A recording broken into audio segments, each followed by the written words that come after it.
Well, thank you very much, everyone. Great honor to be here with my friend. I'm delighted to welcome President Macron back to the White House. We've been together quite often, but not that often in the White House. We honored the President, First Lady of France, not so long ago.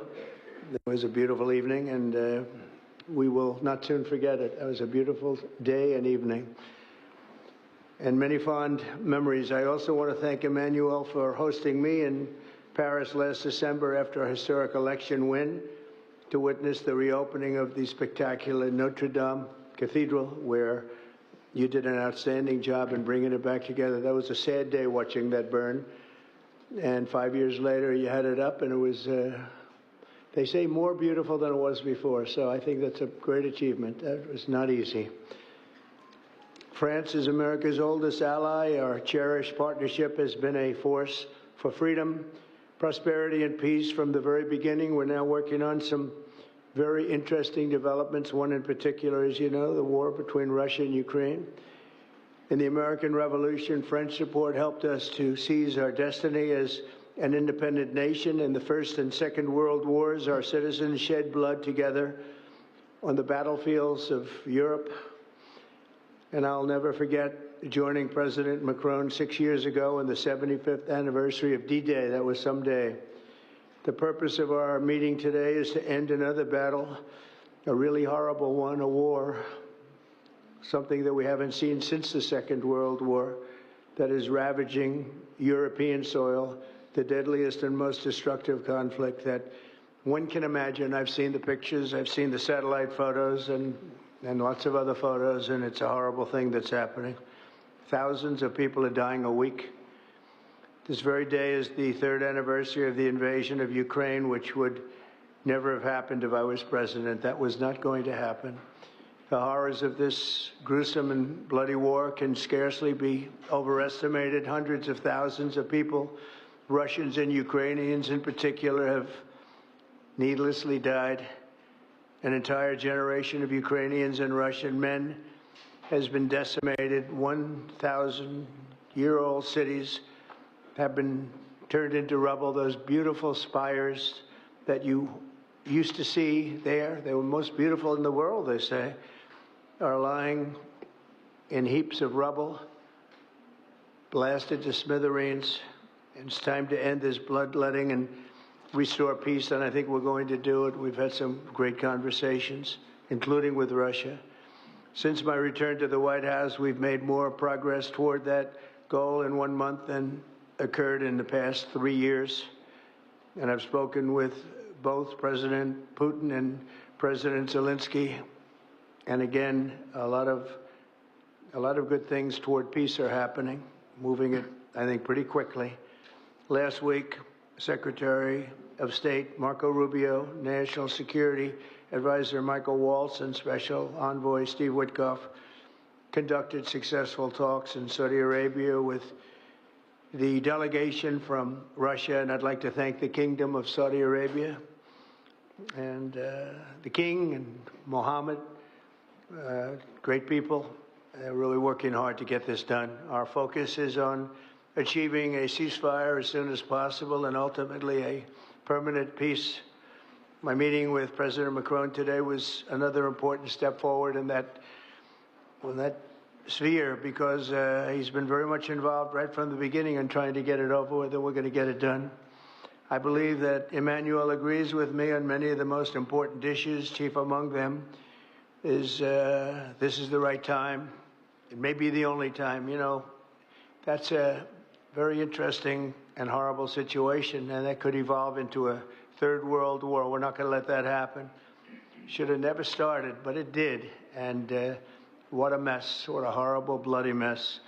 I'm also pleased that President Macron agrees that the cost and burden of securing the peace must be borne by the nations of Europe, not alone by the United States. And Europe must take that central role in assuring long-term security of Ukraine, which they want to do. And that's not a very big step. The big step is what's going to happen over the next few weeks. The United States has put up far more aid for Ukraine than any other nation. Hundreds of billions of dollars. We've spent more than 300 billion, and Europe has spent about 100 billion. That's a big difference, and at some point we should equalize. But hopefully we won't have to worry about that. We have other things happening that maybe take that out of the realm of necessity. And while we've given vast amounts of military aid and money in form of grants, much of Europe's contribution has been economic relief structured as loans for which they'll be repaid. Like the Europeans, I believe that taxpayers in the United States also deserve to recoup the colossal amounts of money that we've sent. The previous administration never even thought of that. They didn't think of a lot of things, like why did they let it start in the first place? That is why we must have an agreement with Ukraine on critical minerals and rare earths and various other things as security. And I think that that's happening. I think we've made a lot of progress. I had a report just given to me before walking in that we've made, Emmanuel, a great deal of progress toward getting that.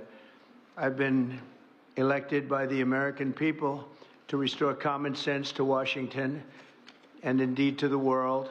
And I believe strongly that it's in the best interest of the United States, the best interest in Europe, the best interest of Ukraine, and indeed the best interest of Russia to stop the killing now and bring the world to peace. My administration is making a decisive break with the foreign policy failures of the past administration and, frankly, the past. I ran against a very foolish foreign policy establishment, and their recklessness has led to the death of many, many people. Under our administration, we're forging a new path that promotes peace around the world. And when I left office for the first administration, first term, we had no wars, we had no problems. We didn't have October 7th with Israel.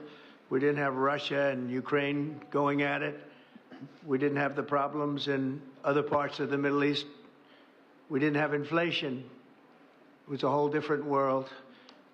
And you know what else we didn't have? Millions of people pouring through our borders, many of them criminals released from other nations and put right into our land, murderers and drug dealers, gangs. We didn't have any of that. It's a different time, but now we have it and we're fixing it. We'll fix it all up. We'll get it done as quickly as possible. And we've made a great deal of progress. People are saying it was the best month for a president in our country's history. I hope that's right, but I feel it's right. We've done a lot of things in a very short period of time, 4 weeks. As I've said before, it's my hope that my greatest legacy, however, will be as a peacemaker and a unifier. I want to bring peace, not war. I thank President Macron for joining us today in this urgent work we're doing. And we have some wonderful people up front right here that have worked so hard. Steve Witkoff, thank you very much. And Michael Walsh, thank you. Scott, thank you very much. And JD, thank you. They've really done a job. They worked very hard. It's a real passion to get this war ended.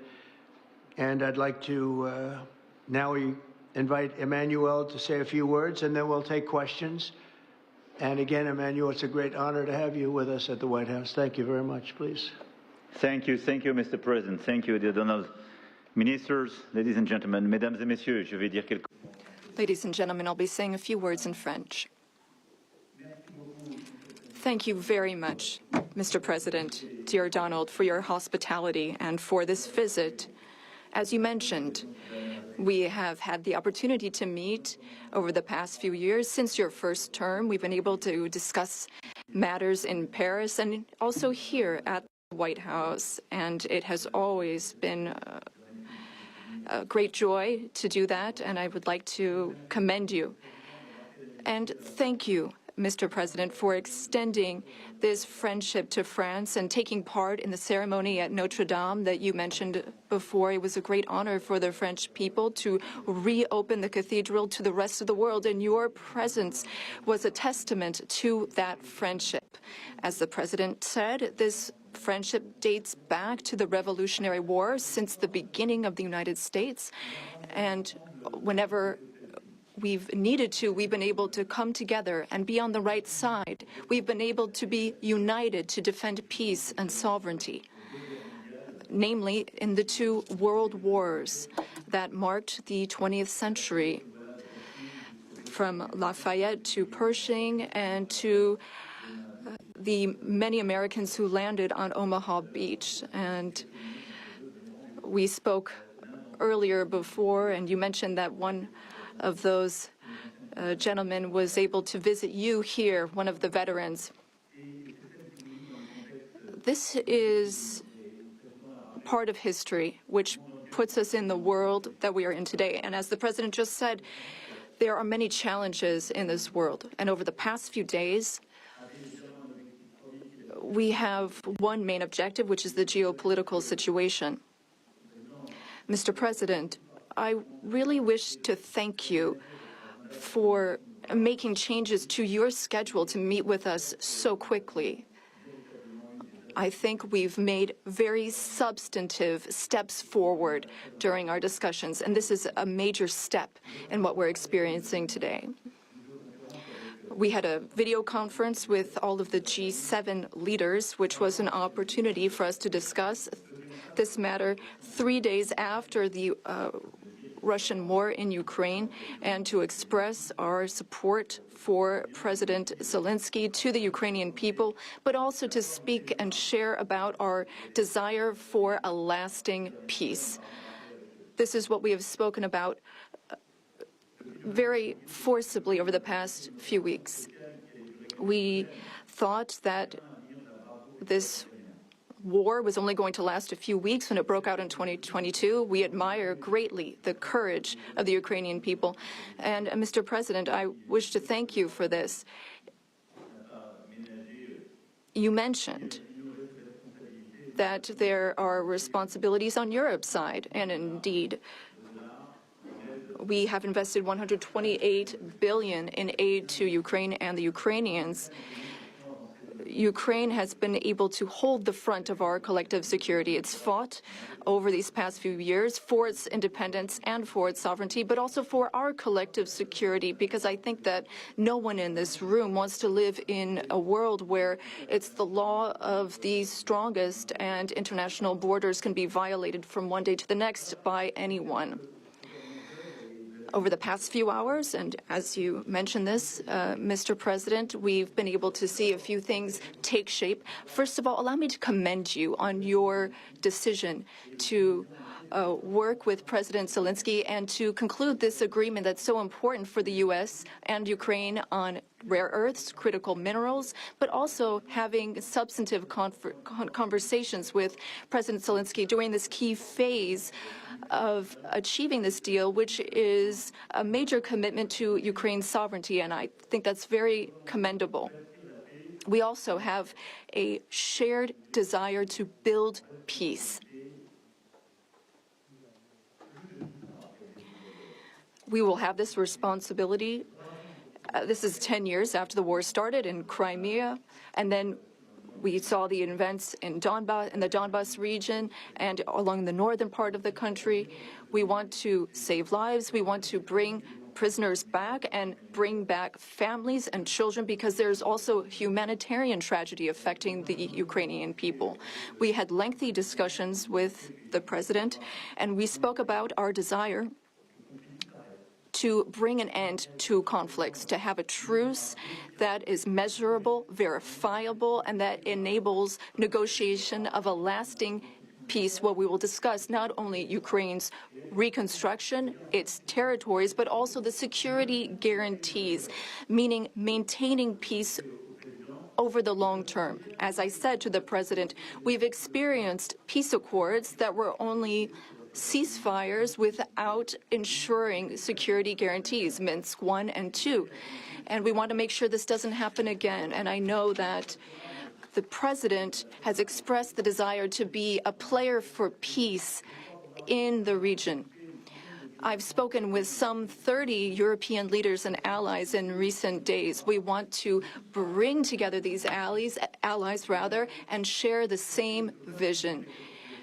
This peace must not mean a surrender of Ukraine. It must not mean a ceasefire without guarantees. This peace must allow for Ukrainian sovereignty and allow Ukraine to negotiate with other stakeholders regarding the issues it affects. But it is also a country in which we need to shoulder our responsibilities so that we ensure security and stability for Ukraine and for the entire region. And for us Europeans, this is an existential issue. We also spoke about these issues at length with the President.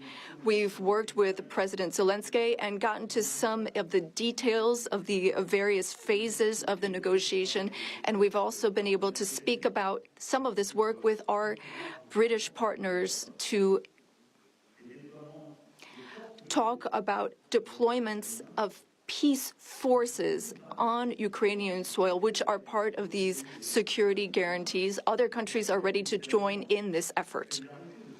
Solidarity and support from the U.S. will be crucial to this, and I thank you, Mr. President, for beginning to work with us on this issue and the agreement that you are preparing to sign with Ukraine and with all these discussions we've had are very solid guarantees that we are understood and that we have the same wish, peace as soon as possible, lasting, solid peace for everyone.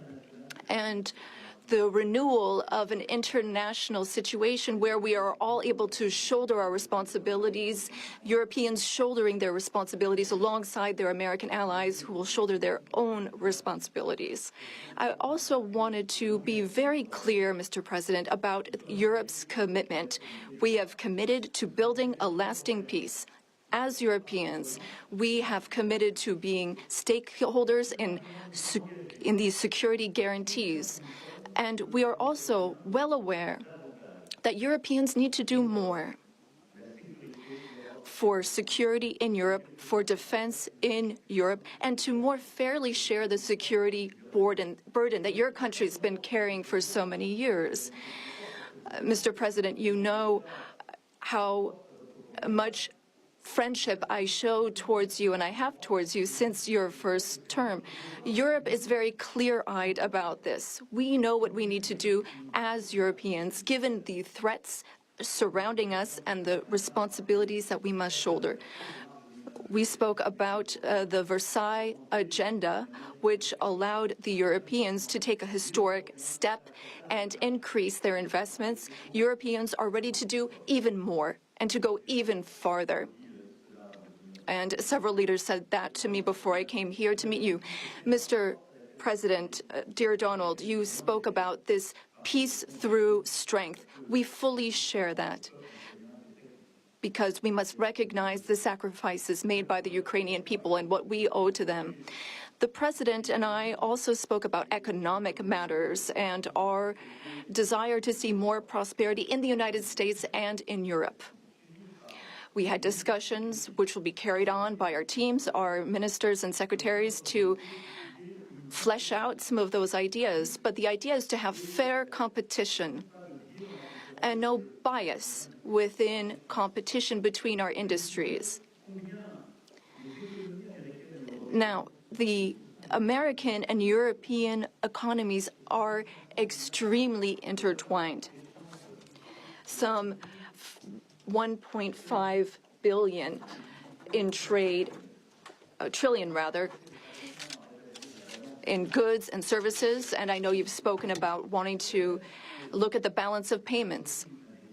We also have a trade deficit, and I know that we need to look not only at goods, but also digital items and goods which you export, and we want to make a sincere commitment towards fair competition where we have smooth trade and more investments. You already invest a great deal in France, and France is the fifth largest investor in the United States. And I would like to recognize here all of the American investors who announced investments, some $120 billion that were announced at the AI summit.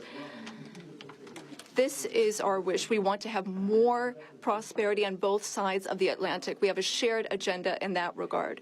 We also spoke about the Middle East, among other subjects. And here again, we have the same desire. We don't want to see Iran obtain nuclear weapons. We don't want, or rather, we want an approach with partners in the region that we can trust. Given Iran's nuclear activities, we want to limit its ballistic capabilities and avoid any type of regional destabilization.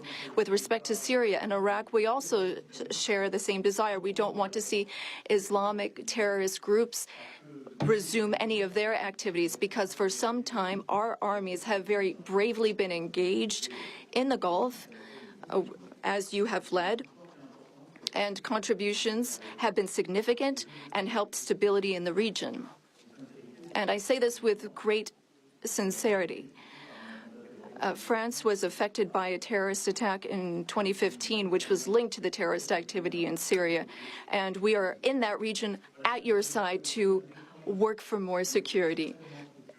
Ladies and gentlemen, we had extremely productive discussions this morning during the conference, and we spoke with our ministers and counselors and advisors. And I wish to say, after speaking with President Trump, I fully believe that there is a path forward. We share the same beliefs. We know what work needs to be done, and in the weeks to come, we will work on that. Our teams will come together in various formats to make sure that we have this solid, lasting peace with great strength. Mr. President, thank you so much for welcoming me here today. Thank you so much for these productive discussions and for your commitment. Thank you, dear Donald. Thank you, Emmanuel. Thank you very much. Okay, thank you very much. Brian, would you like to ask a question? Go ahead. Mr. President, welcome. President Trump. I just want to touch upon real quickly the Harvard poll that came out that had, thank you very much, the Harvard poll that came out had you up 9+ points, and all of your agenda that you ran on, you're accomplishing that. You got the support of the American people, including stopping the war in Ukraine. If you can comment on the latest Harvard poll, I appreciate that. Well, I was honored by it. It was a big poll, and it's usually a poll that leans on the other side of things, the other side of the world, so to speak. But the Harvard poll is a respected poll, and it has us not only leading, but leading by a lot, and leading on every single issue that we've talked about. And as I said, we've become the party of common sense, and I think that's a very important element now, common sense, because what's happening in the world and even in this country, some of the things that took place, many of them are now canceled, and the rest are being canceled as we speak. But we've moved very rapidly and I think very effectively. So I was honored by that poll. Thank you very much. Appreciate it. Go ahead, please, go ahead. Mr. President, you said before that you would like to see Russia. Yes, go ahead.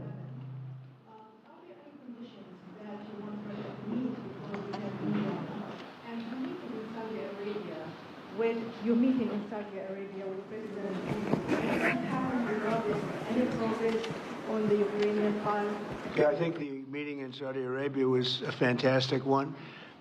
We met with the Crown Prince, who's a fantastic young guy. He's young, but with great imagination and tremendously respected all over the world. And he goes right to the king, and the king is incredible. Gotten to be friends with both of them very much, and they want to see this ended, and they're going all out to make sure that it is ended.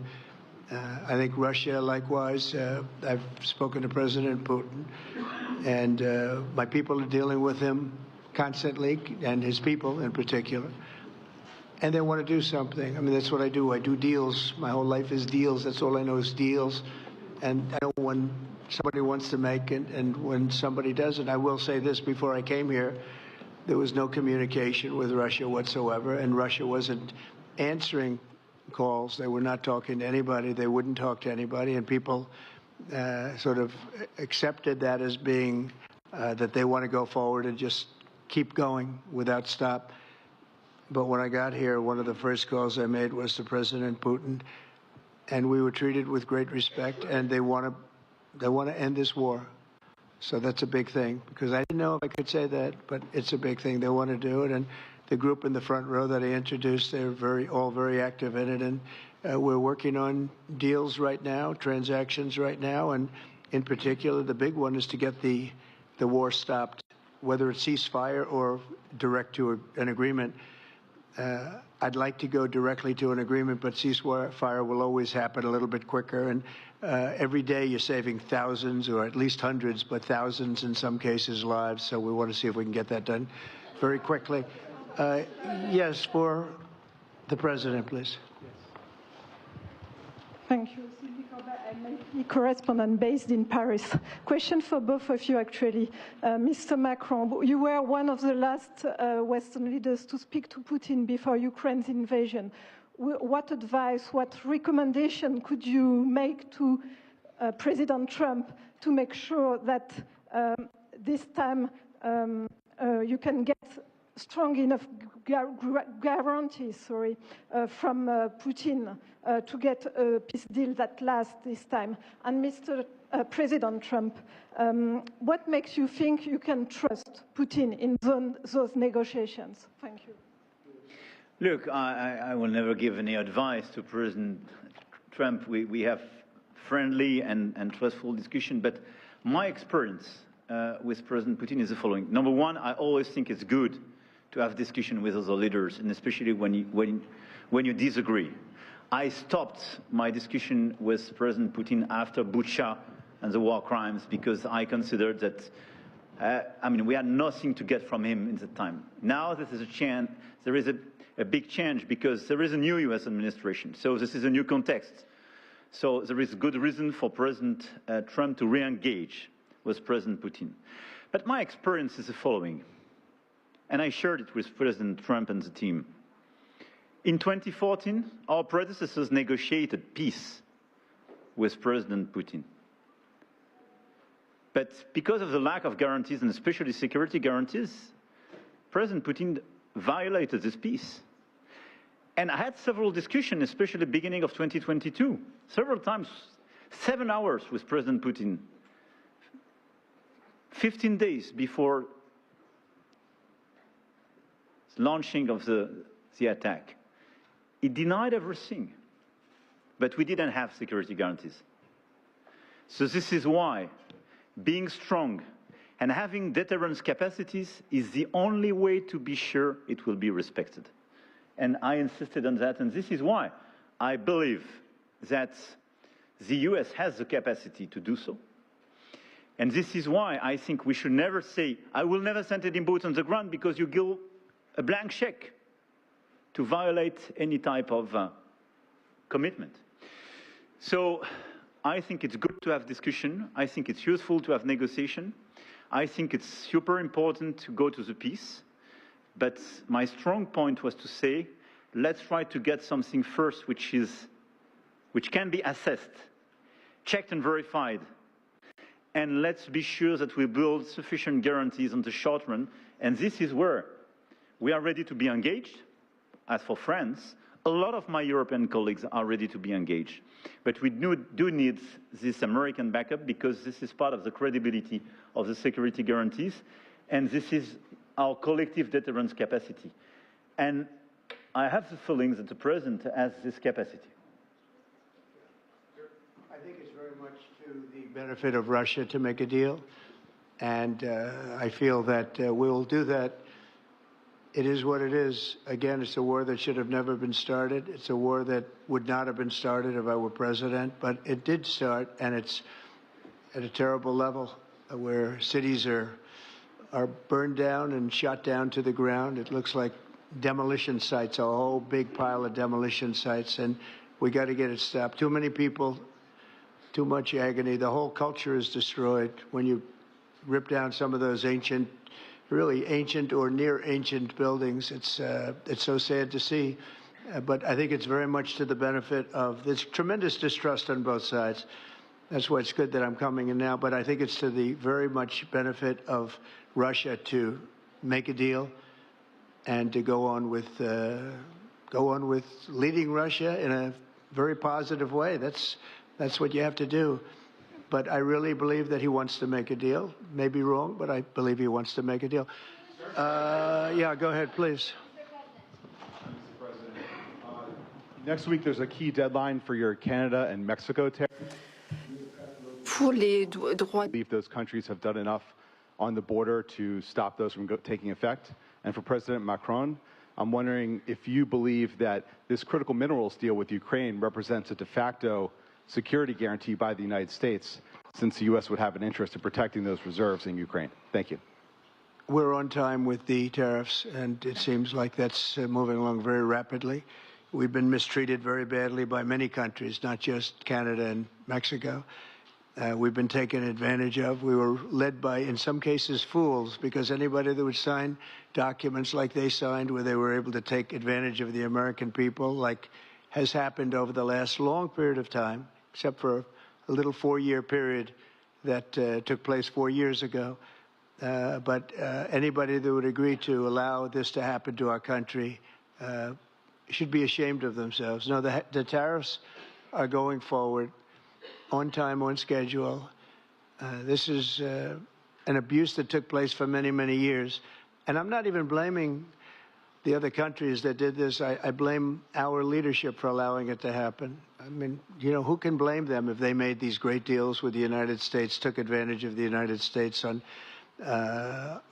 manufacturing, on just about everything. Every aspect that you could imagine they took advantage of. I look at some of these agreements, I'd read them at night, and I'd say, who would ever sign a thing like this? So the tariffs will go forward, yes, and we're going to make up a lot of territory. All we want is reciprocal. We want reciprocity. We want to have the same.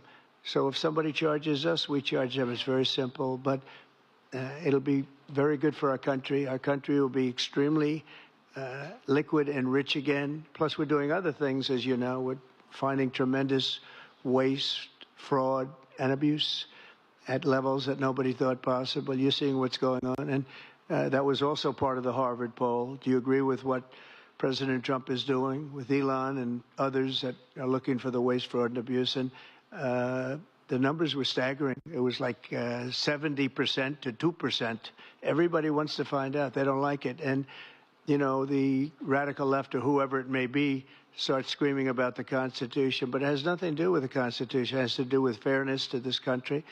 It has to do with being ripped off. And when you read the things that all of these billions, and I mean many billions, hundreds of billions of dollars have been spent on, that's all you have to do is stand up here and read them. I could stand up all day and read the kind of things where we're spending all of this money. The good news is that when you think of how rich a nation we can be when we get rid of this, you know, sometimes you'll buy a company and you'll see it was really well run. They accounted for every penny. Well, not much you can do there. You got yourself a bad deal. This one is the exact opposite. Tremendous fraud, tremendous waste. And when you think of what it is, you know, Elon uses an expression, caring. If we had people that cared, just cared a little bit when they did contracts, when they negotiated with outside vendors on behalf of the United States. That's what I'm doing now. I'm negotiating for the people of the United States. So we're doing a great job of it. I will say we found it'll be hundreds of billions of dollars of waste and fraud and abuse. Thank you. Please. Look, I think this discussion is a very important one. First, because it's important for the U.S., and it will be a good occasion for a first very important meeting between President Trump and President Zelensky. Second, I think there is a lot of economic upside on both sides. And third, de facto, there is a recognition of Ukrainian sovereignty, a recognition of the Ukrainian interests, and this is de facto a very important alignment of interests. Now, the security guarantees will be negotiated in due time in a full-fledged package of a peace security. But this peace, as it is now written and negotiated, and as this meeting is scheduled, is an important step forward, full-fledged peace agreement. Okay, please, go ahead. To the President. Monsieur le Président Trump. President Trump, President Macron. To make a deal with Putin. So when you do a deal, it's a win-win deal. what are you giving to him and what is he going to give you to America? And I was impressed by the way you referred to Notre Dame and that you were impressed by the reconstruction of Notre Dame. A lot of Americans have sent money to Paris to participate to the reconstruction of Notre Dame. As the President of the United States, are you going to contribute to the reconstruction of Ukraine? Et Monsieur le Président Macron? President Macron, what for you is the main area of progress in your meeting with President Trump? Can you confirm that there is an agreement to send European peacekeeping troops? Will France participate in that? How many troops? What would they be doing? Would this represent a great danger to send French and European troops to Ukraine? Well, I guess it's a little strange question because you ask whether or not we're going to, on behalf of the United States, contribute to Ukraine. I mean, we're in there for about $350 billion. I think that's a pretty big contribution. I do appreciate the first part of your question, however, because I think they've done an incredible job with the Cathedral of Notre Dame. I think the president has done. I know he headed it up, and I know how hard he worked, and it took a period of time, but really not a long period of time considering what that was, so delicate, so beautiful. And I was there, and I saw the work, and I'm very good at construction. I know good construction. I know bad construction. They did a beautiful job, and this man has to be given a lot of credit for that. It's an incredible cathedral. Most people thought it couldn't be saved, and if it was, it would have to be built in a different form, and we didn't want to see a different form. We want to see the same form that you built. So I just want to congratulate you. That was an amazing job. I don't think you've gotten enough credit for it. Someday you will. Someday you will. Thank you, Donald. Merci beaucoup. Thank you very much. To go back to your question, today's discussion showed several areas of progress. First, we have been working a great deal with President Zelensky to have a proposal that's acceptable to Ukraine. President Trump has confirmed that he will be meeting with President Zelensky very soon to finalize the agreement on critical minerals and rare earths and to speak together about that matter. That's a very important step forward. The second thing is that during our discussions, we were able to go into some of the details about the proposal that we have just made to have a truce, a peace, and be able to measure that and then structure our discussions on that basis. France and several other European countries, along with Ukraine, are hard at work to build this lasting peace with very specific points, including security guarantees, the territories that belong to Ukraine, the issue of reconstruction, the economy, and critical minerals. We've been able to go into the details of those proposals. The third area of progress, which really mark a turning point, is the fact that we were able to talk about the details of the security guarantees. And the president has shown this over the past few days, and he said so a moment ago. We want peace. He wants peace. We want peace swiftly, but we don't want an agreement that is weak. The fact that there are Europeans that are ready to engage to provide for these security guarantees. And now there's a clear American message that the U.S., as an ally, is ready to provide that solidarity for that approach. That's a turning point, in my view.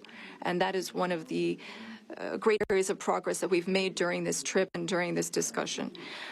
When it comes to troops, in the past, a year ago specifically, we saw a reason to talk about sending troops for strategic regions. Today, when we talk about troops, we're talking about sending them in after we've negotiated a lasting peace. And once we have that solid, lasting peace, that's part of an agreement signed by Ukraine, signed by Russia, and for which we will provide the guarantees, then at that point, and recently France has worked with the UK to provide its contributions. We've worked on plans. We've worked with our militaries not to go to the front lines, not to go into occupied territories, but as a show of support to show that we have a negotiated peace signed by both sides, and that is a peace we will preserve. So these would be peaceful deployments of troops, not for combat. These would be deployments of an assurance force. They would be limited, but they show solidarity. I've also spoken with all of our allies, and there are European and non-European allies who are ready and willing to take part in that effort. Countries have helped Ukraine maintain its military capabilities in terms of the number of soldiers it has, equipment, whereas others have provided logistical support on the ground. The question is whether or in what form the U.S. will contribute. And during our discussions, and during the discussions with Russia, we've understood that this would be acceptable to Russia, and that's a very important area of progress. And that means that in this context, the Europeans will shoulder their part of the burden, their share of the burden. We have a strong alliance that we've built over the decades. We have our solidarity, and we have deterrence capacities. What does it mean? Would it be dangerous? If there is an agreement signed by Ukraine and Russia, thanks to the efforts of President Trump, and if we provide the guarantees and Russia violates the agreement, then it would be in conflict with everyone who is engaged in the peace process. And that is a change. That was something we did not see in the past. That's not what we saw in 2014. So that is the real change that we're marking. We have this deterrence capacity on the American side. We have the capacity for engagement on the European side, and that's something we're going to continue working on together. It's not dangerous, but it's credible. It's less dangerous than things that could happen in the long term. And I think this is what we need to do to ensure security. And I say this very clearly. We're also talking about security for Europeans. I've been saying this for weeks now. If we do not guarantee the security of this territory within Europe, then how can we guarantee our own security for one and all? We live just 1,500 kilometers from Ukraine, and the Germans and Polish are even closer. So our collective security is important. We need to answer this call for Europeans to be more engaged, and Americans will be there still in solidarity. Europeans are working for their collective security, but I really think this was a turning point today in our discussions. Emmanuel, thank you very much. Great job, and it's been wonderful being with you. Say hello to your beautiful wife, and we will see you again soon. We'll be speaking often. We'll get this thing worked out. We're going to get it done. So important, and great job. Thank you.